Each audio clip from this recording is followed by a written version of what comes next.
Une grosse clé n'arrive pas à enlever une petite vis. On peut utiliser 2 clés plates pour bloquer la tête de la vis. Il suffit de tourner dans le sens inverse des aiguilles d'une montre pour la retirer. On pose le bouchon d'un bidon d'huile sur la partie basse d'une bouteille d'eau et on trace un cercle. On coupe le long du tracé avec un cutter, puis on l'enfile sur le goulot du bidon d'huile.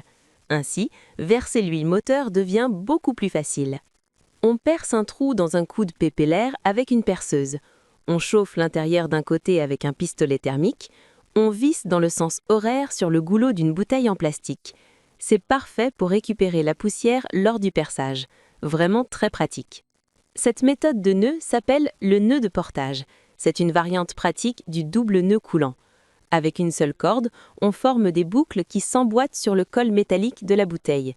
Cela crée une poignée solide. Plus on tire, plus le nœud se resserre. Il ne glisse pas. On enroule du fil à souder autour de la connexion en fil de cuivre. On chauffe avec un pistolet thermique, la connexion devient beaucoup plus solide et étanche. On enroule la corde plusieurs tours autour du métal, puis on fait un nœud bien serré. On insère un tournevis dans la boucle, on tourne dans le sens horaire pour desserrer. Très pratique quand on n'a pas de clé. Les poignées de la pince ont tendance à se desserrer. On chauffe le manche métallique avec un pistolet thermique, puis on enfile un manchon en plastique. Après refroidissement, ça ne bouge plus. On prend un petit morceau d'éponge. On fait 4 entailles régulières sans la couper complètement. On l'attache à une tête de brosse à dents avec un élastique. Laver les verres devient vraiment plus facile. On coupe un petit morceau de tuyau souple. On le place sous la chaîne du vélo. On injecte de l'huile lubrifiante à l'intérieur. On fait tourner la chaîne quelques tours. L'effet de lubrification est excellent.